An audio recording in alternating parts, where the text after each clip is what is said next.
This is what all the fuss is about. Bow. You've been waiting for it. I've been waiting for it. The affiliates present Trendsetter. Live with Trendsetter Sense. Willie the Kid so cold, niggas call me Freon. What I be on? Eons beyond you peons. Fucking morons, you're boring me.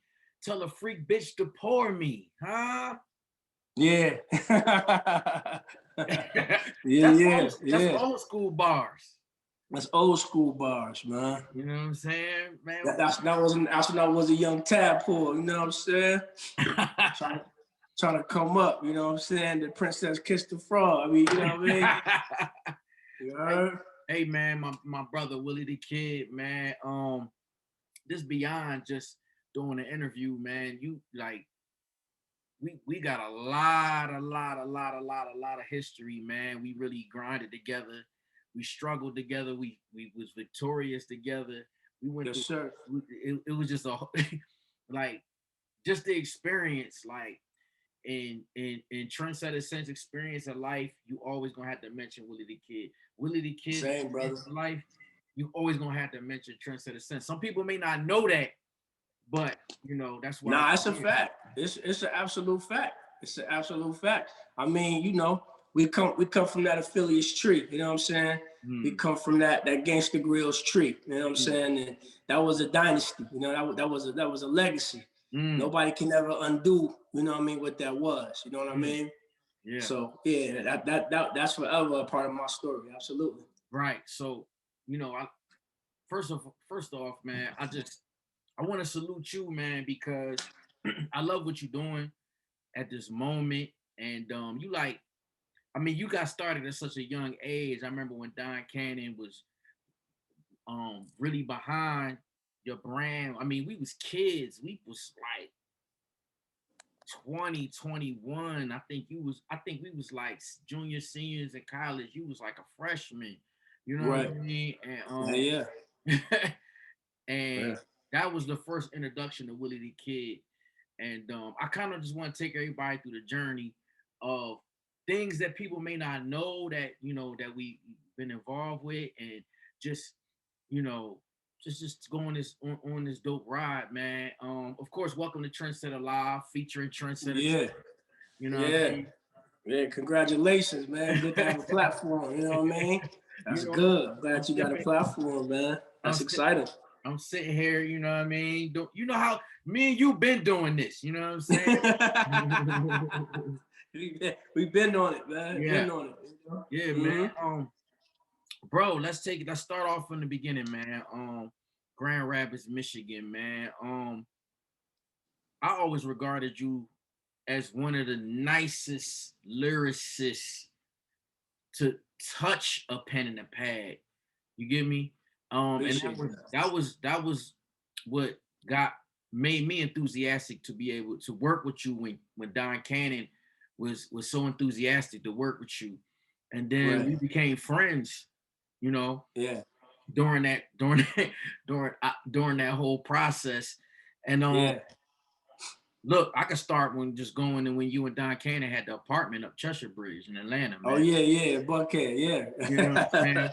So let's just start right there, man. I can remember one mixtape. There's two mixtapes that I can see that I can begin to focus on the evolution of Willie the Kid. Was Almost Famous. And what was the other one? Why are you laughing? You remember that? That's the beginning. The beginning, and it was, and you know, it was. I remember, man, it was one joint you rapped over this 50 Cent beat, man. What was the name of that joint? And I remember you. You know what I'm talking about? The shit he did, the shit Havoc did, the Mobb Deep joint. Yeah. Riding through the hood and just like we should, that joint, yeah. So tell me what was going on in Willie the Kid's mind, like, okay, boom, you and Don Cannon, y'all living together, y'all decide to make this, mission. At the same time, this when me and Drum was forming the whole little gangster girl shit, and Don Cannon was like, our little brother, even though he only a year younger than us, he was like our little brother. And we was forming our DJ shit at the same time, but it was something y'all was doing at the same time. I'm gonna take this back to the beginning, and then we just gonna go all the way up to all the dope things you got going on right now. For sure. You know, I met Kenan on campus. His cousin his cousin was working on music before Don even came around. You know, shout out to CAU, you know what I'm saying? We Panthers here, you know. He was at Brawley. So, you know, at Brawley, like when you first come in August, it's like this time before class actually starts. So we was at Brawley. My man Antoine is Don's cousin. He had Don's equipment. Yeah, he had Don's equipment. You know what I'm saying? And his dorm. And we lived on the top, like through the 4th floor in Brawley, the top floor. He was a few doors down from me. He played the music like all day, every day. And I was hearing him play some like original beats. So I knocked on the door one day and I was like, yo, you made those beats? And he's like, nah, this is my cousin equipment. It's his beats, it's his stuff. And who's your cousin? He said, oh, his name is Don. You know, Don was probably like a junior at the time or something like that. He was like, yo, he'll be down here later next week. I said, yeah, I want to see what's up with some of those beats. And my whole thing was to come down to Atlanta, of course, get an education in school, but also find my way into the music business. And I was able to do both. You know, it's a blessing from the Lord. I graduated magna cum laude, you know what I'm saying, with honors. And still got a record deal. You know what I'm saying? Still got a record deal. So I came down and he was like, yo, when my cousin get here, we're gonna get it together. I'm like, cool. So he used to play the music every night. And shout out to my man Serge, you know what I'm saying? Serge lived right across the hall. Oh, my man Serge. Be in this room. Yeah, and my man Detroit Red, piece of Detroit Red. We used to all be, and my man Walt Lott, shout out to Walt. You know what I'm saying? What Brand New, shout out to Brand New. Like these are all the guys who lived in my building, you know? And we would go in that room and he'd play records and we'd rap all night. And I guess I just stood out to him in some way. My talent, I guess it's made an impact on him. So he said, yo, he put me to the side one day. He said, yo, I've been telling my cousin about you when you get here. I'm gonna connect you. Y'all gotta do some music. You know what I'm saying? I'm like, cool. I couldn't wait. So one day I'm in my room. He knocked on my door, like boom, boom, boom, boom, boom. Yo, he's here. He's hype. You know what I'm saying? I'm like, all right, let's go. So I went down to the hall, and Don was sitting in that middle, big tall ass nigga, like skinny. He's sitting there. He was like, yo, what up? You know what I'm saying? I'm from Michigan, you know, my family from New York. I moved around down south for a while, but I'd never been to Philly before. So I didn't know people from Philly, you know what I'm saying? Y'all should get the points with the tight dickies right here and all that with the chuckers. Yeah, that was like early 2000s Philly swag. Yeah, y'all had y'all own style. You know what I'm saying? But I just remember Don being a cool guy. And he was like, yo, my cousin told me you was nice, you know what I'm saying? Let's do some shit, you know what I'm saying? So he played some beats. I rapped all night that night, you know what I'm saying? He just throwing beats on, just rapping. He was like, yo, I got a group. Shout out to my man Tone, my homegirl Nancy, the Infinite Jews, my man Chris. They had another group, and they lived in a bird cage up by the gym. You know what I'm saying? Bird cage. And yeah, he was like, yo, come by the bird cage, and I'm going to introduce you to them, and we can start making some music. So I went up there, make some music with them, and he was like, yo, I want you to like stay with me, be my artist. Like, you know what I'm saying? He tell me what ideas he had, he wanted to do as a DJ and as a producer. He was like, yo, just stay close by. I got you. I'm gonna get you a deal. Just stay by. I'm gonna get you a deal. Mind you, this wasn't the Don Cannon everybody know today. We was kids, man. We was in college. You know what I'm saying? And he had this idea. Brasco. Yeah, it was Donnie Brasco at the time. We was all telling him to change his name because Donnie Brasco. Bro, I was there when I remember when you said that. Yeah, I always was telling him like, yo, change it from. I said, just be Don Cannon. I was telling him that all the time. Drop the Donnie Brasco, and everybody call you Cannon anyway. So just be Don Cannon. That's your real name. Drop the Brasco because Brasco was a compromised individual in that film. You know what I'm saying? So I'm like, yo, he was like, yo, we're gonna get it together. And one day he called me, he said, man, come by the birdcage. I want to meet somebody. I pulled up and it was Drum. You know what I'm saying? That's the Drum had the long ass dreads and shit. He was still putting CDs. He was doing what's the joint he had? Electric relaxation. Automatic relaxation. Electric relaxation. Automatic relaxation. Yeah, okay, so automatic relaxation. So this is when me and Dron was probably living in that duplex on Glen Iris, 532 Glen Iris. Yeah, this when y'all was on Glen Iris. This is a fact. And then Drum had that white Montero. Oh yeah. And the white Montero. Yeah. He was like, yo, I want you to meet my man Drum. So I met him, and Drum was like, you real cool. Like, yo, Drum was doing a party. I think at like Kaya or Chili Pepper or one of them parties that night. And mind you, Drum, of course, had graduated and was, out in the world in Atlanta. It wasn't a campus thing for him. Me and Canada rock at campus parties, and we'll do campus parties, and we'll be active on campus. But Drum had access to the city of Atlanta, so it was a little bit different. And Drum kind of put Cannon under his wing and was like, yo, just stick with me. Everything Drum telling Cannon telling me, like, you know what I'm saying? Just stick by, we're gonna do this shit. And then I remember at that party, that's not when I met you at that party. I met you when my mom was there one time. My mom had came down to the school. I think it was like we was getting ready to leave for the vacation or something. I remember that. Yeah. And I seen you, and then I remember Don had introduced me to you before, but I don't remember the moment I met you, but I do remember that's the time I finally spoke to you on my own. And I was like, yo, me and Canada got some shit I'm trying to tell you. I was going home for the winter break, and I was coming back in January after Christmas. And I was trying to say, yo, we got some shit. Watch, I'm trying to tell you. At the time, we had a couple of songs, but we didn't lock in yet. But I knew when we got back in January, I had already met Drum, I met you. I said, yo, what's going down? Right. I was hyped. I came back from Michigan. We got right to work. Boom, boom, boom, boom, boom, boom. We put a tape out, man, and we did good. We made some money. We sold a mix called State of the Art.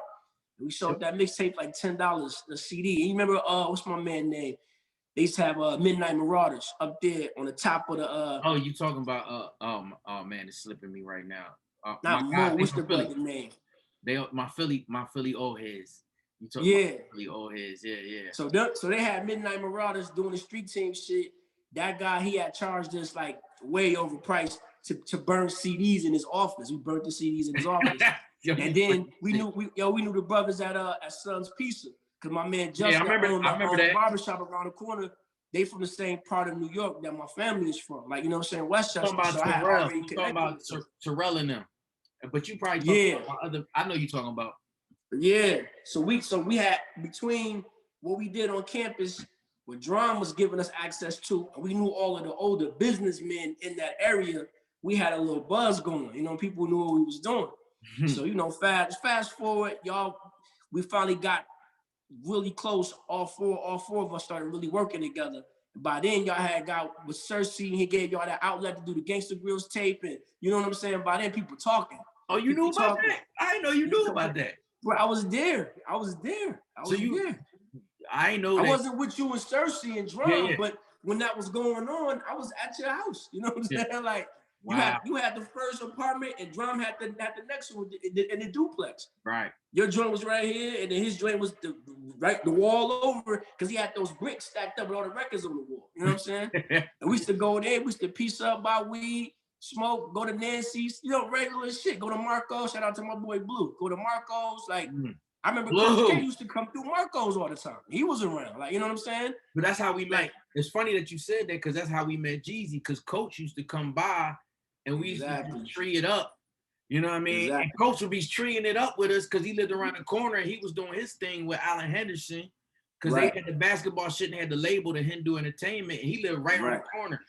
And he would just... And that's the same house that Little John came and did the Gangsta Grizzlies drop right there on Glen Iris. And when Cersei gave me the bread to put up for the money for the Gangsta Grills, John would come through, and that's when he first, this was Couldn't Be a Better Player, John. Who you with, John?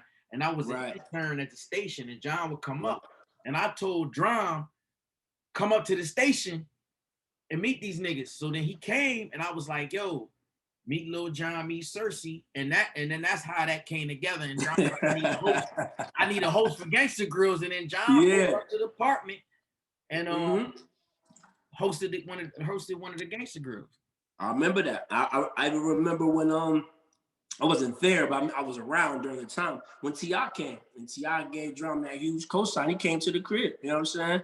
And I remember everybody talking about T.I. and how he was going to be a big superstar and everything. I remember all of this stuff, man. I remember just watching everything. I was a flyer on the wall. A lot of the times, I know y'all was like, yo, this is my young boy, Will. He nice. He's just hanging around. He going to be all right. But little did y'all know I was absorbing all of that. You know what I'm saying? I knew I had a whole uphill battle in front of me. I knew I couldn't make the type of music sonically that was going on in Atlanta at the time. But you know what I'm thinking? As long as I'm close by, I'm a hustler. As long as I'm close by, I'm going to make this shit work for me. You know what I'm saying? But I'm not going to make trap music. I'm not going to rap like that. You know, I'm going to just do what I'm going to do. but I'll make the connections to go bring it my way. You know what I'm saying? Right. So I remember like even one of the gangster girls, and this is some crazy shit. You finna get some classic content on this interview. You know the gangster girls that we did. It was Drum and I think Big Boy. I think it was. I remember it very well. Yeah, Shout out to Donkey Kong because he made the I remember the day. I remember that whole process because my man Donkey Kong, Deshaun Kennedy, who went to Clark. My man out of Oakland, they went to Clark with us. He was working for Rolling Out magazine. Rolling Out. And I remember him reaching out, and he was like, "I'm gonna make this Big Boy the cover. I'm gonna get Rolling Out involved with this mixtape." They made that. They made that shit the cover of the Rolling Out the magazine. Gangsta Grills 10. I remember like Gangsta Grills 10. Gangsta Grills 10. And do you know on that Gangsta Grills 10, that hat that Drum got on? That's my hat. That yellow hat on that cover. Oh, that yellow hat he wore with. I remember. That's my hat. We was all taking pictures at a photo shoot, and me, Ken, and Drum. And then I was me and Ken and Drum. And I was telling Drum, I said, "Yo, you should put this hat on." You know what I'm saying? That yellow would pop on that with that black. I was trying to tell him. Dude, he was like, "Yo, you think so?" I'm like, "Yeah." I gave it to him. He put it on, and then like that's the first time he kind of was wearing his hat like that too, and everybody was talking about it after that. And I remember that. I remember that to this day. But those moments like that, I just remember being around. I remember it's way too many to get into in the time you probably have allotted. But the point I'm making is that was a legendary time, and that was the seeds that planted, that birthed a lot of careers, a lot of moments, and a lot of things that you and I and people around us that came from that space are still doing to this day. Like, eventually we have to capture that in a way and really tell that real story, because that was great for us to pull it together like that. You know what I'm saying? And shout out to my man Cat, you know, FCC, because they always believed in what we was doing too. And shout out to Biddy and guys like that who always believed in what we was doing as well. You know what I'm saying? So, but that's pre-stardom. That's pre, you know, going national in the world, knowing what it was we were doing. A lot went into that time before people actually knew who the heck we were. You know what I'm saying? We got to tip our hats and give that time in our careers and our lives the credit it deserves. You know what I'm saying? Right. So then I'm saying this is about the time y'all was just still doing y'all thing on the Clark Atlanta campus, and then me and Drum and Cannon was like, that's when we was doing the Super Friend thing. But then I think it was around the time of transition where we shout out my man Ace McLeod. We was like, nah, we shout got out to Ace affiliates. Shout out to Ace. And Ace came up with that name and that whole concept. You know what I'm saying? Shout out to Ace. Alongside your boy. Yeah. You know, I ain't saying you had nothing to do with it, but I know Ace was an inspiration for you at the time. He was a consigliere for you at the time. Ace, you know? was like he was my consigliere. I can. Yeah. And you know, Ace was from a different space than you were, so it was good to have, you know, the dynamic of you two thinking these concepts and moving forward with that. You know what I'm saying? But yeah, shout out to Mars and Trauma and Super Friends and all those guys. Like, that was cool. And then we evolved from that. You know what I'm saying? Hold on, one second. We evolved from that, and then we moved forward to do the affiliates thing, you know. And that's when I realized, like, okay, this is an opportunity for us to control our own destiny, because we did work with Super Friends, we did work with Cloud9, we did work with a lot of different groups, but now we can finally just do our own thing. Right. And for me, that's when I was able to step into position and, you know, and make my music and have the outlets. I remember I used to Cheshire Bridge, I used to get a bunch of beat CDs that Don would get. I mean, it'd be Heat Makers, Lil Jon, this one, that one. And then you came in the room, you was like, yo, I'm gonna get you a deal, man, I'm gonna get you a deal. You know what I'm saying? Because you had the idea at the time too, that just like a record label, so I'm gonna get you a deal, You know what I'm saying? I'm like, yeah, let's do it. You like, just keep doing what you're doing. I'm telling you. I'm like, all right. And then by then, the party shit was crazy. That's just the BMF era damn near right here. So now it's like the parties is crazy. Like, you know what I mean? Like from the Alex parties to the Biddy parties, like now we kind of outside for real with our brand, you know what I'm saying? And that was our introduction to actually really coming into our own space, you know what I'm saying? I gotta give Biddy a salute for that, because Biddy saw me when I was doing the college situation. I was doing the Mark. It was called Karma back then. Yep, I remember that. Yeah. And I remember that. he was like, yo, I'm gonna get you start doing the Velvet Room and Yep. Like these are key players, and to this day, I salute all those guys if I see them, even if it's on social media. You know what I'm saying? I always salute those guys. I don't forget the roles everybody played in the story. You know what I'm saying? Like I have no problem telling the truth about what happened and how people helped and how people contributed and how people inspired and how people, you know. I think it's important to keep the story whole and keep the story, you know what I'm saying? Because it's a great story, you know what I'm saying? But yeah, so from there, you know, Drum has opportunities. You know how that went. Gangsta Grills was like a staple, a fixture in hip hop community, period. You know what I'm saying? And then that's when the Jeezy thing started coming through and the T.I. thing started coming through. And, you know, that's when I got a call from Ken. He like, yo, man, Jeezy wants to buy one of my beats. You know what I'm saying? I'm like, word, like, it's crazy. You know what I mean? It was the Go Crazy record. You know what I mean? Then that came out. I remember he called me like, yo, I left my headphones. He bring my headphones, so I had to bring his headphones to the studio. Then that came out. I was so excited to see him get published. You know, especially Jeezy, you know what I mean? Def Jam and how big that movement was. And BMF, it was a big deal. And then like fast forward, they called me and told me Jay-Z on the record. I'm like, damn, you know what I'm saying? Like, we really active right now, boy, you know what I'm saying? So that was good, man. That was all good shit. That was all good shit. So, all good shit. You know, Willie, man, it's funny, man, because now that I'm visualizing it, I always seen you kind of like be there when Young Jeezy was around, T.I. was around, the Lil Wayne, like all the artists that was surrounded by this movement. And one thing that I always give you props on is that you always remained yourself. Like you never really got like on some real shit. You never really got like discouraged, or you didn't really like get into a certain zone, like you know what I mean? But you also maintain the confidence within yourself to where you already knew that you know what I'm saying, your moment and the way you was gonna do things was gonna manifest. It didn't matter. You always maintained that, bro. That was a lot of weight. That was a lot of weight because it was a lot going on. We end up getting the studio. The mixtapes is flying out. You know, you was there when we got raided.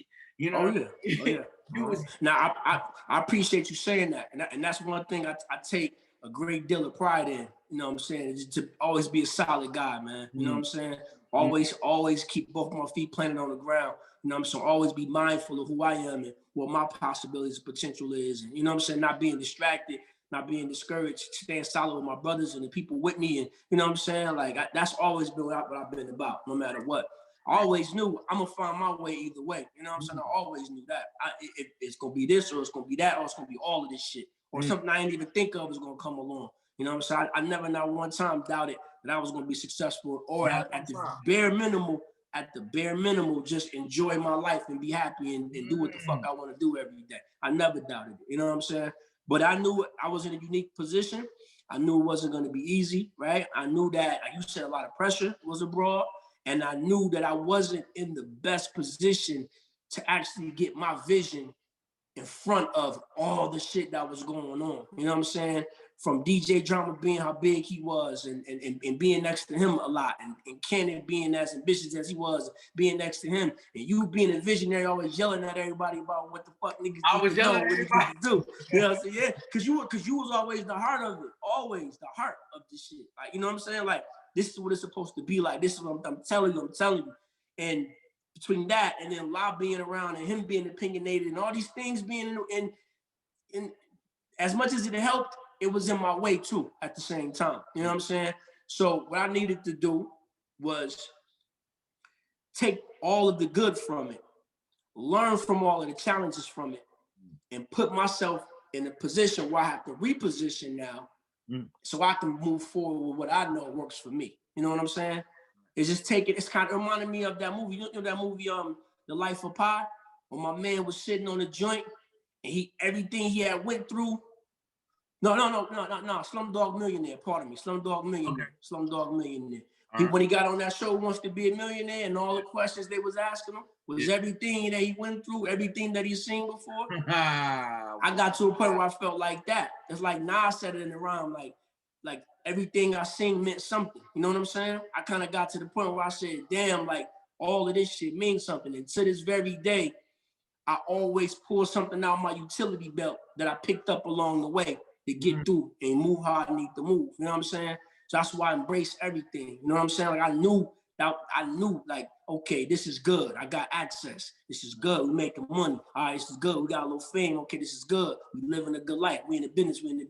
But I knew I got to reposition myself. You know what I'm saying? If I really want to pull from this, what I need to pull from it. I can't stand behind drama. I can't stand behind lie. I can't stand behind this brand. I can't really even stand in Atlanta anymore and just stand here at this door expecting the floodgates to part. And I'm going to walk through like, nah. You better know everything you're doing right now, everything you have access to, everything you sing, is just equipping you and weaponizing you to go out and find your own way. You know what I'm saying? And the moment I realized that, Brent, I'm telling you, the moment I realized that, my whole life changed. My whole direction changed. Because you know, when everybody decided to go their own way, it kind of left me like in a space. Like, you know what I'm saying? Like, what am I supposed to do now? Like, my brother and one of my best friends are no longer cool to do business together, but I'm in the middle of both of that. You know what I'm saying? Like, do I go here? Do I go there? Do I act like this? Do I act like that? You know what I'm saying? The first thing I said was, yo, just stay true to everybody. You know what I'm saying? Just have, what you said? Your brother and your best friend. Who you talking about? Yeah, like Lie and Drum wasn't doing business. You talking about a lot of Dark Man. Yeah, a lot of Dark Man and DJ Drama wasn't doing business anymore. A lot of Dark Man and Cannon wasn't cool. It wasn't on the same page. You know what I'm saying? You were still finding your way as well. I knew that it put me in a position. You know what I'm saying? I knew first and foremost, just spread love, man. Just love everybody, hold it down. Don't let this shit get to your heart, get to your mind. It's business, man. It's the music business. We've seen enough of these stories about the music business, how it splinters and splinters people and relationships. I knew I gotta rely on myself. You know what I'm saying? I knew I gotta make sure I do what I do. Keep the love with everybody. But now your next moves have to be about you. You know what I'm saying? About what you know that works for you. You know what I'm saying? While keeping the love alive for all my people, you know? So what time period was this? When you like when this is 2010. I went to California. Oh, right when the whole thing kind of like I mean that same year. Like I moved to California to do an EP. Never California. Pardon me, I said move. I went to California for a little bit of time. I didn't move out there. Oh, okay. I went to Cali for a little bit of time. I was working out there, and I working on this EP called Never a Dull Moment with my man Lee Bannon. See, I remember this project though, bro. Yeah, when the project came out. And I'm gonna tell you, when I did that project, that's when creatively I had enough. I had enough of everybody telling me what the fuck I should sound like, what beat I should rap on, how I should rap, who I should do a song with. Like that was I had a creative meltdown, honestly. You know what I'm saying? Because it could be you coming in there, yo, rap, you gotta do this, or it could be Lie, like, yo, you should do a lot this. of that. I remember a lot of times, like, Lie wanted me to like acclimate and adapt to the sound in Atlanta. I'm like, yo, that's just not me, bro. I can't out Atlanta T.I., bro. I can't out turn up Boosie. I can't do it. You know what I'm saying? That's not me. But T.I. and Boosie can never do what I do. You know what I'm saying? With all respect, I do what I do. They do what they do. I can never compete with them brothers in that space. They got that. You know what I'm saying? But that's not what they saying. Gangsta Grill's the brand and Lie like, yo, man, the label gonna want this and that and third. And Drum like got these tapes with these guys and this guy. And you like, yo, bro, we gotta make these hits. And da-da-da. I'm like, yo, this ain't really, if I continue to move under this umbrella creatively, I mean, I'm not gonna ever get my voice heard. I'm gonna never get my points across. I'm gonna never, you know what I'm saying, breach this wall of what everybody think I should do. So I went to Cali, you know what I'm saying? And we did Never a Dull Moment. And when I came back, I told all y'all, I said, yo, I got it. I got it. I know what I'm gonna do. I'm about to go digital. I'm about to put this album on iTunes. This is before streaming was a popular thing. This is before digital downloads where they were counting your sales at and shit like that. People were still passing out CDs and shit at the time. Still doing Slim Jules. You know what I'm saying? Like, I'm like, nah, this is where it's gonna be. I remember RZA came to the studio and he pulled out a flash drive. I remember that. And he said, yo, this is the future of music, digital. And I remember him saying that. When I came back, I said, I'm not pressing up no CDs of this shit. I'm not handing out no CDs. I'm putting it straight on iTunes and I'm putting it straight on the blogs. You know what I'm saying? And that mixtape going to the blogs, and shout out to Bistro. We shot like about 3 or 4 videos. We shot about 3 or 4 videos off that. I know you was, but the point I'm making is everything that people do today, I did it 10 years ago. Like I did that. I'm telling you, these 7-track EPs with one producer, these straight to digital projects, these no rollout, just hit your fan base projects, this whole approach that's becoming like the commonplace for releasing music is something that I had an epiphany about, and I did it 10 years ago. You know what I'm saying? And I remember telling y'all, and y'all like, man, you sure, man? I don't know. I'm telling a lie. Like, you pressing CD, I'm telling a lie. I'm not pressing up no CDs, man. I'm making people go online to buy this. Oh, man, you a computer nigga, man. I'm in the street, I say, I'm a computer nigga. You right. You damn right. But look at it, though. Now, you fast forward, you can't give a nigga, you don't even see CDs no more. You know what I'm saying? I was way ahead of my time. Even the beats I'm picking, even the rhyme patterns, the schemes, the conversation. I've been talking about Shimei and all that fly shit. Crap. I'm just saying I was way ahead of my time. You know what I mean? I knew not only where the game was going, but I knew where I needed to go. So what I did at that point, I jumped in front of that. I embraced it. So by the time everybody went their separate ways with the crew and all of that, I went back to Michigan and got with my guys. We got a little studio built out and we just started getting busy. You know what I'm saying? I had Never a Dull Moment out. I had the Fly mixtape out. That was like the last Gangsta Girls I did with Drum. And then we did the Fly 2 when I got to Michigan. And then the Fly 2 was when I linked up with Alchemist. And I linked up with, like, I had Styles P on there, I had Corey Guns on there. And again, these are all the things I'm curating on my own. You know what I'm saying? I'm putting my own plays together. And that mixtape came out, and that's like the birth pretty much of the blog era. That's when the Rap Radars was popular, and Now Right was popular, and Two Dope Boys, and, you know, allhiphop.com. And I became the guy that was hanging around. I went from the guy that was hanging around drama, getting on the mixtapes, to this nigga that really know how to spit. That nigga's fire. Like, people started really talking about me differently, like, damn. And I started working on my own, directing my own videos and getting my guys together, producing these videos. We started doing real cinematic joints. Shout out to my man Tech Togo, my man John Burroughs, like, started putting some of the best visuals together, rapping over the right beats, talking about things that were true and honest to me. And I really started to tell my story. It was like I was rebirthed into the music business, you know, creatively, that is. I kind of wiped the slate of everything that came before that. You know what I'm saying? So tell me, like, how did that, like, boost your confidence that you was getting, like you naming Alchemist and you know what I mean? Like, how were you able to connect with these type of names to be able to produce this project? And you also feeling like you're going through a transition at the same time. Yeah, because one thing I knew, like, whatever comes from the heart is received by the heart. You know what I'm saying? I knew I can connect with people. It may not be 20 million downloads. You know what I'm saying?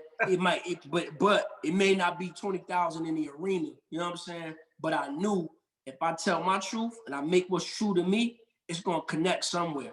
You know what I'm saying? I was extremely confident in that. I never doubted myself. I never doubted my talent. I just knew there was some disconnect between all of the things that was going on in the business and in my circle. I wasn't able to be heard. I wasn't able to be seen for who I truly was. I knew that. I never doubted that it was me. You know what I'm saying? That may sound like some asshole shit to say, but I never felt like I was the problem. You know what I'm saying? I thought the situation wasn't ideal for where I needed to go. You know what I'm saying? Like, talk about it for, like, people, like, you know, one thing I could say, like, man, because I was in it with you. Like, I went through the whole. So let's talk about, like, what were some of the things that, like, you were that was being witnessed, that, you know, that you were able, like, I feel like this made you a stronger individual. Like you, Yeah. I mean, is more. I mean, honestly, man, like losing my network, like losing my niggas, like that made me strong. Like, you know what I'm saying? We used to be together every day. Me, you, Cannon, Drum, blah, niggas around, studio, blah. Me and Drum toured the whole world. We went everywhere, bro. And you know, you was booking the shows. We everywhere. I went everywhere. Imagine going from all of that and fuck the shows, right? Just imagine being with your niggas every day, being with your bros every day. You know what I'm saying? We get nice, we making music, we traveling, we chilling. Imagine going from all of that to just having to go home and just be like, damn. You know what I'm saying? Like, my niggas ain't my niggas like that no more. Like, but I'm not gonna stop. I'm gonna keep going. But I have to reestablish how I'm gonna keep moving. You know what I'm saying? I was too much of a team player, I think, through the process. I never did nothing for myself during that process. Never. Even when people told me, they said, yo, what shows are you booking for yourself? What albums are you doing for yourself? What are you doing? I'm like, myself, but I got Live, I got Drum, I got Candy, I got Sense. I don't gotta do nothing. These are my niggas. Like, I was so naive, you know what I'm saying? I thought that as long as I was in my network with my people, that I was gonna be straight. You know what I'm saying? When Drum and La decided to part ways, when Cannon wasn't around no more, when you start moving in the direction you needed to move to, I realized like this shit really ain't gonna move till I move it. You know what I'm saying? Like that right there was my moment. And one of the things that helped me get there, even before everybody kind of parted ways, just the music. I didn't like how the music was coming out. I didn't like it. I was like, yo, this ain't like even like the Absolute Greatness project and stuff. I'm like, there's so many missed opportunities. It's so many missed opportunities. Even when people hear me on different records and shit like that, they go, oh, he ain't this, he ain't that. I'm like, nah, you don't get it. You know what I'm saying? Like, so I know I'm talented. I know I'm nice. I'm glad you brought up the Absolute Greatness project, which is funny because that was our first opportunity to have a label. Joey IE and Tom Moskowitz gave us a label. Shout out to them. They gave us a label deal when they was running Asylum under Warner Brothers. Mm-hmm. You know, I was fucking 26 years old. They gave us a whole fucking label. I was like, damn, you know what I mean? Yeah, they did. And we decided to make you our artist. And it's funny, man, how we could talk about these things because it's such a different place right now. So it's easy to talk about and inform. And at that time, it was funny, man, like we was damn near really kids that didn't know what the fuck we was doing. We was just hard. Man. And I remember we got that phone call that like, yo, we didn't want to offer you the label deal. Like, all right, we're gonna put Willie the Kid out, blah, blah, blah, blah, blah. And then I remember, but before we did Absolute Greatness, we did Divide and Conquer. Right. You know what I mean? So I remember, this is real rap. I remember when we did Divide and Conquer, everybody was trying to put you in every different direction. That was the first time. And I remember, man, like, you know, La wanted you more on some G-Unit shit. And, you know, Cannon was wanted his thing as a more from a producer to be like this. And it was just a lot. Then we was like, yo, we gotta please the label. It was just all over the place. And I remember when we went to what was that? We went to Dominican Republic or something. Remember we did the showcase? Yeah, mix show power summit. Yeah. And then they was like, they put you on the stage, and I remember Joey Manda was like, yo, he the next Jay-Z. You know what I mean? I remember all of that. You remember that? And I remember that. I remember Joey said that. Yeah, you performed in the ring, and you know, niggas was like, damn. I remember you had the Yankee hat on there. I remember, bro. Yep. I remember that. I remember rest in peace, Stack Bundles. Remember Stack Bundles was in the crowd. He was just staring at me like amazed. I remember. I got off the stage. He was like, yo, this shit is crazy, man. Like, you know what I'm saying? Cause I was up there just spitting. I wasn't even like doing radio hit singles.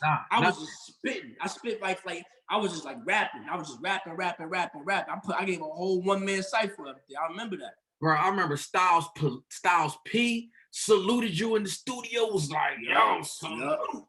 Crazy. But homie Busta Rhymes, you know, he family. Busta Rhymes. He called him to the radio and saluted. Yeah, I remember that. He was like, yo, and that's something else I wanted to get into, because, bro, we put a whole album together where you got, I'll never forget this. But before you do that, I don't mean to cut you off. Before you go there, I don't mean to cut you off. Just to pull it back. The Joey Manis shout out, the Styles piece shout out, the Busta Rhymes shout out, the Stack Bundle salute. All those mentions where I got complimented and saluted were moments when I was being myself. You know what I'm saying? Not moments when I was doing what La said I should do, what Drum said I should do, what the label said I should do. Those were the moments when I was doing what was organic to me. You know what I'm saying? So just to connect the dots on that to the last question you asked me about, that was a reference that I always had. I knew whenever I was doing something that was organically me, I knew I was going to connect, because the times I did connect is when I was being myself. You know what I'm saying? It was tested, it was tried, it was true. You know what I'm saying? But yeah, the Gangsta Grillz album. Bro, it's so funny that we connect these whole things, because I just remember, and it's cool to talk about it right now. Yeah. I remember I remember the battles we used to fight. This is why I'm so proud of where we are today and where you are today. Yes, sir. Fight. Man, I remember we had battles with Jeezy and his camp about yeah. That's kind of how this shit kind of now, because it's, you know what I mean, that shit is years ago. We had battles, niggas was like, who's little homie? Like, we trying, y'all want our mixtapes, but we trying to promote our shit so we can do But I'm gonna say this. And I appreciate you for always believing in me and supporting me. I appreciate Drum for holding me down. I appreciate La for being overly vocal about making sure I got my shot. I appreciate Cannon. I appreciate everybody. But putting Willie the Kid, this new unestablished artist, on these niggas' mixtapes is something that at the time and even to this very day, I never agree with that, bro. I never agree with that. People have the nerve, even to this very day on social media, to bring that shit up. Like, oh, he was on the mixtape with Gucci or Jeezy. Yeah, like, oh, Drama. Man, I'll never forget Drama for putting Willie the Kid on the album with Jeezy and da-da-da. Like, I'll never forget Drama for that. Da-da-da. I got to make this abundantly clear. That was never my idea, and I never wanted to do that. I would rather had organic connections with people and did songs with people and put those songs out under my own auspice, or Drama can circulate it, or you can circulate, or Cannon can circulate it under what it is you guys are doing. But I never liked the idea of putting a Willie the Kid song on a DJ Drama mixtape for another artist. I never liked that idea. Right. And you know what I likened it to? I had a friend in Grand Rapids that he was working with a lot of local artists, and I would go and I would come and I would try to empower him and do things, try to help him build a career and build a platform. But he had people around him in his studio that rap all the time. I always thought if I gave him 10, 15 songs and said, hey, bro, do me a mixtape, and I went to go pick it up, and his brother was on there rapping or his man was on there rapping, I would be a little perturbed. I'd be a little bit upset about that. You know what I'm saying? Or if I told you, yo, Sense, do my new mixtape, and I emailed you 17 songs, and you send it back to me, you got your man and your other man from Philly and your man such and such on there rapping, I'll be like, yo, who is this? You know what I'm saying? Like, take that shit off. The fans don't want to hear that. The artist feels impeded. I never liked that. I would have rather CTE or DTP or Grand Hustle, whoever it was, book a studio session, let me get in the lab with one of the artists that they pushing, like me and Slick Puller could have did a record, or me and Dro could have did a record, or me and whoever could have just did it. Oh, I know we did the Cameron take. Me and Vado, he on my new album right now, by the way, so you see how things work. But back then, me and Vado could have gotten a lab and cooked up some shit, and I could have put that on my tape, or could have went on the Drama other mixtapes or whatever. But just throwing a nigga on a nigga mixtape, I was never with that. But I think that's kind of what it goes back to what you were saying. We were young, we had an opportunity, and we were learning how to position and learning how to move. To this day, I would have treated that completely different and probably would have got more out of that situation. You know what I'm saying? That was an amazing take on that. And that I feel like that put that to rest. Mm-hmm. And like that was that right there put everything to rest, because it caused a lot of conflict. It was wrong. It was wrong. Niggas was wrong for that. And my voice was too quiet in the room to express that to the point where I understood. And what the fuck I look like telling y'all, don't put me on a Gucci Man tape. Like, you know what I'm saying? Like, what like voting against myself. I was unsure about to vote against somebody trying to help me. You know what I'm saying? But I was young, man. I was a kid, man, like early 20s. Like, you know, now to this day, I would definitely make an executive decision. Like, nah, you don't do that. What you do is you don't just throw me on the Gucci Mane tape. You tell somebody from Brick Squad, you get Waka, you get OJ Juice Man, you get somebody that you know that they trying to break, and you get us together and let us make some music. You know what I'm saying? And we put that out. But let Gucci and Drum be Gucci and Drum. Let T.I. and Drum be T.I. and Drum. Like let Jeezy and Drum be Jeezy and Drum. Don't throw Willie the Kid in. Let Lil Wayne and Drum be Lil Wayne and Drum. Let me get in the lab with Jake Nails or Currencies. You know what I mean? Let me and Mac Main do some shit. Like, you know, let's do that until I get up. Right. Then me and Wayne might do thousands of songs together. We might do some business in some capacity. You know what I'm saying? Like, let me mature and graduate to these spaces. Let me earn my spot. You know what I'm saying? Like, and that's what I decided to do when I had my opportunity to do it my way. You know what I'm saying? Like, everything I did post Gangsta Grills, Willie the Kid, post Affiliates Gangsta Grills is 100% organic. You know what I'm saying? Whether it's an album with Alchemist, whether it's my man Currency who's on my new mixtape right now, whether it's me starting my own spirits company and putting champagne in 200 stores, you know what I'm saying? That's 300 stores right now, because we just signed a major deal with Meyer. You know what I'm saying? That's the biggest grocer in the Midwest, Fortune 500 company. We are the first and only African-American owned winery in the state of Michigan. Like, those are the type of things that I eventually graduated to. And I took everything I learned from that music space to do so. We also got vodka. We sell this too in the state of Michigan. Motu Spirits. Follow us on Instagram, MOTU_VIGET.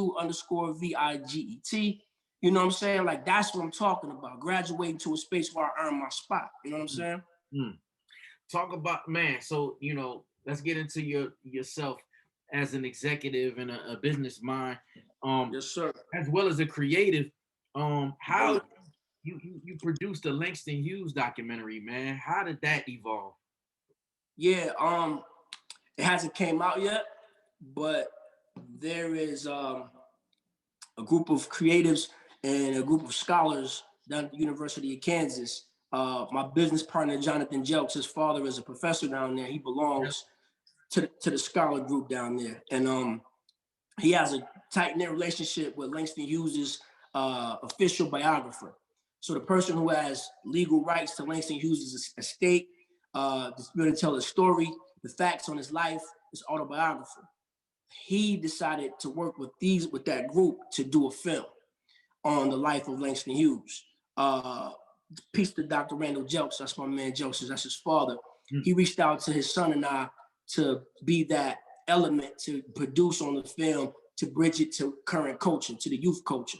A very great call, because the moment I got the call about it, the first thing I thought about was Spike Lee when he did Malcolm X. You know what I'm saying? Like when he did X, you know why that movie did so well? Because it wasn't such an academic, scholarly, autobiographical film. Okay. He had everybody in the hood with an X hat on, everybody in the hood with an X jacket on. Right. He had the Jordans with the 40 acres and the mule, red, red, black, and green. Like, that whole movie became a movement in the hood, in the neighborhoods with young Black America. That's why it did so well. And then he had Denzel in a position, you know what I'm saying, to go. Like, but what he did, what Spike did, or somebody on Spike's team did, what they did was they linked that film to youth culture, to the hip hop generation, to the current culture. And so we're on board to serve the same task for this film because Langston's story is a dynamic tale. His life in itself, he represents what you would call the birth of the rapper, if you ask me. He's the first poet to get paid from publishing his artwork. First. So the artwork he created was about our experience. He talked about the hood. He talked about politics. He talked about crime. He talked about the Black experience. He talked about the evolution of the Black experience. He talked about these things. He was the face and the voice of the Harlem Renaissance. If that ain't a rapper, I don't know what is. Like, you know what I'm saying? Like, that's a rapper. So when they came to me to ask me to be involved with producing and installing this cultural relevancy in this film all I could think about was, man, I'll be honored. You know what I'm saying? That's homage paid. You know what I'm saying? So right now we're putting it together. We in talks with a couple major networks. I'm not gonna let the cats out the bag quite yet. The last time I did that, my team called and yelled at me, but we got some real good things lined up as far as production studios, places that are gonna house it, people that may want to buy into it. We just sat down with the Tyree Turner, who's responsible for Uncorked and growing up hip hop. He's a part of the conglomerate now. Kevin Wilmot, who is the director, is the Oscar award-winning director, won the Academy Award for Black Klansman with Spike Lee. I mean, you know, the Tyree's down with Jamie Foxx and Viola Davis, and I mean, this is going to be a thing. It's going to be a real big thing. And I'm excited about that. You know, we have already talked behind the scenes about the bigness behind. I mean, that's Langston Hughes. Like, you know, my mom made me read "Life Ain't Been No Crystal Stair" when I was 7 years old in front of class. Right. So, see, even listen to that title, "Life Ain't No Crystal Stair." Listen to that.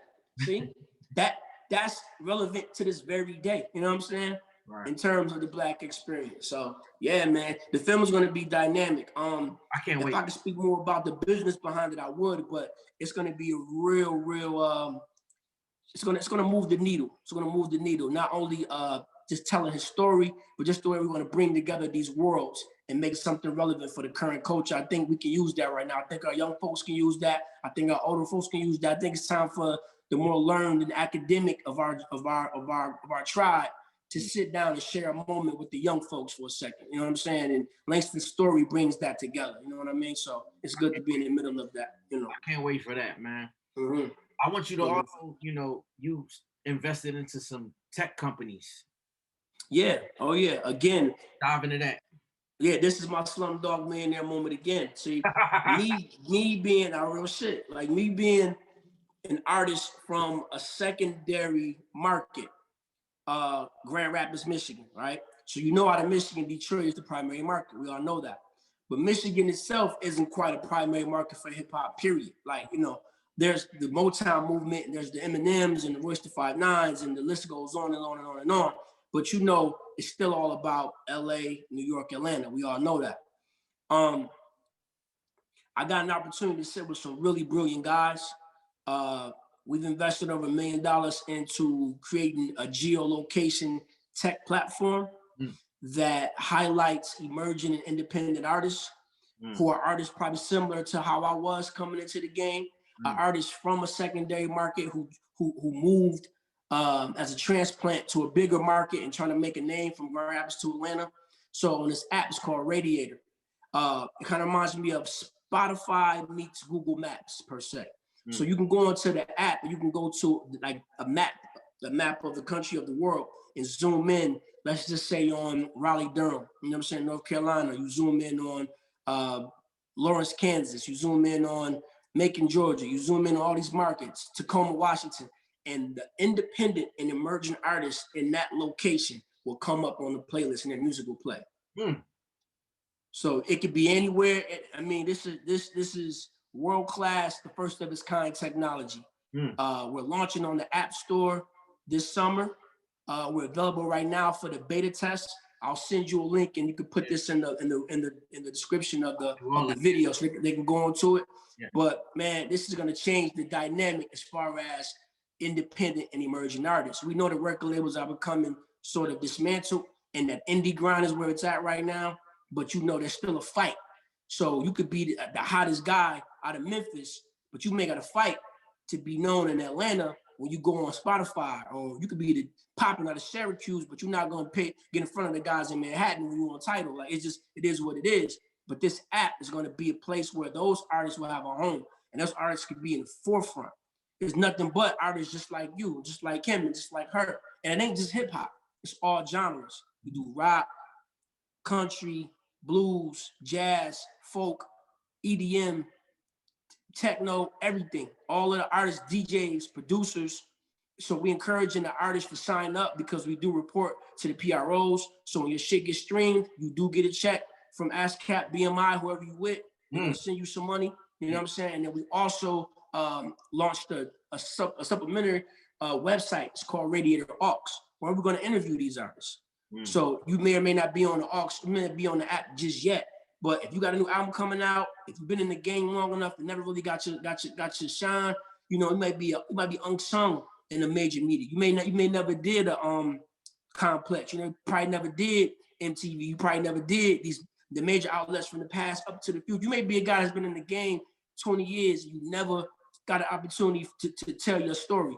That's what we're gonna do with this platform. You know, we're gonna single out and highlight and focus directly on those artists that's been grinding, that deserve a shot to be heard, that deserve their flowers. You know what I'm saying? So not only they're gonna be able to tell their stories and get interviewed, but their music is gonna stream on the app. We're gonna get them paid. You know what I'm saying? So that's when they came to me with an opportunity to get involved with tech. I thought about my experience and how I can give back to other artists like myself. You know what I'm saying?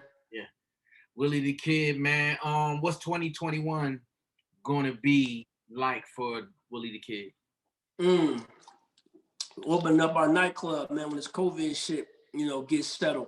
It's called Ambiance GR. Can't wait, man. Full kitchen, full bar, dance floor, stage. Right downtown in the heart of my city, Grand Rapids, Michigan, right downtown. Shit is beautiful, man. I'm talking about spent almost $1 million on that, on the build out. It was a dead space. We took the dead space, refurbished it, new plumbing, new electrical, flooring. I mean, top to bottom. I documented all this on my Instagram too, so you can follow my journey on building my bar. You can see it. You know what I'm saying? The before and after, all the trials, tribulations. When the riots broke out during the Black Lives Matter protests, they set fire to my building. We had to get that taken care of. I mean, it's been a journey. Yeah, it's been a journey. Not deliberately, they just was rioting. They ain't know what it was. You know what I'm saying? But end of the day, we want the COVID thing to figure out where it's gonna go so we can get the doors open and start entertaining the public. You know what I'm saying? We're gonna bring some acts through. Of course, I'm gonna bring you through, bringing Cannon and Drum through. Everybody gonna come through and kick it. We're gonna do it up, man. DJs, walkthroughs, booking acts, you know, of all types. You know what I'm saying? So, and what's gonna feed into what we're doing Radiator, because we're gonna start doing some things for the local artists. So after Homegirl from Detroit come and perform, we're gonna bring Cash down the next week and we'll sell it out. You know what I'm saying? And then, of course, I'm saying we got our own spirits. You know what I'm saying? Again, not a champagne company, a craft spirit company. These are only two of our items. I got a wine coming out this year. I'm on my E40 shit. You know what I'm saying? Got a wine coming out this year, working on that. And of course, this is gonna be in my bar. So I'm selling you my drink in my bar, you know what I'm saying? While I highlight artists that's on my app, you know what I'm saying? So these are all lifestyle brands that connect. So 2021 is getting all of these startup businesses up and running and getting everybody in line and spreading some wealth and getting people busy. I'm in talks right now to open up a consumption lounge out in West Michigan, cannabis consumption lounge right now. I'm connecting with the top grow operation, the top legal grow operation in Michigan right now. We're looking at real estate right now to get a building to provide a space where people can come buy the cannabis in one place and then come to our spot and enjoy it. So you can come and watch the fight, smoke, watch the game, smoke, roll up while you're on your computer, some Starbucks shit, you know what I'm saying? Have a meeting, shoot pool, all in our spot, but you can just smoke while you're in there. You know what I'm saying? Shit. What'd you say? Amsterdam shit. Type shit, coffee shop type shit, you know what I'm saying? So, but we're gonna use it as an entertainment space as well, because we're gonna bring people through. You know, I might bring a couple rappers through and let them, you know, perform, or I might bring somebody through that's heavy in the business to talk about cannabis and growing and the legalities of it all, and, you know, making sure we tip the scales on the injustice that's been done to Black people in terms of the cannabis industry, you know what I'm saying? So, yeah, man, I'm jumping down into that this year as well, you know. It's been one hell of an evolution, my brother. And I'll tell you that. Bro, you know, I always tell you, we kicked it last week, and I was like, bro, I love what you on right now. Yes, sir. You know yes, sir. The latest project on all platforms right now. Yes, sir. The music couldn't be better. I mean, all that business shit I'm talking to you, but still nice as a motherfucker. Like, you know what I'm saying? The music's still fire. You know what I'm saying? Deutsche Marks 2 is the latest project that's out right now. Me and my homeboy V Dawn, making sure you go get that. Super crazy. Super crazy. And then Capital Gains is out right now too. I got Action Bronson on that thing. I got Currency on that thing. My man Ito on there. My man Alchemist Producing. My man Muggs from Cypress Hill producing on there. It's a crazy project. Make sure you go get that. And then, you know, everything else on the platforms, Tidal, Spotify, you know where to find it at. You know what I'm saying? The YouTube channel is crazy. It's super crazy. WTK, man, I appreciate you for joining Trendsetter Live, man. We could do this. For sure. We could do this till for the wee hours, man. You know how we rock. Man, we can write books on this shit, my brother. You know what I'm saying? But it's all about evolution, man. It's all about, you know, getting your tires on the road, man, and never stop. You know what I'm saying? Never that ain't that to tell anybody, man. I'm telling you. Figure out who it is you need, who it is you figure out who you are, what it is you need to do, and dedicate yourself to that. You know what I'm saying? That's all I'm gonna tell you. There it is, man. Trendsetter Live, Trendsetter Sense, my man Willie the Kid, WTK. Absolutely. Yes, sir. Salute, bro. This is what all the fuss is about. Bow. You've been waiting for it. I've been waiting for it. The affiliates present Trendsetter Live with Trendsetter Sense.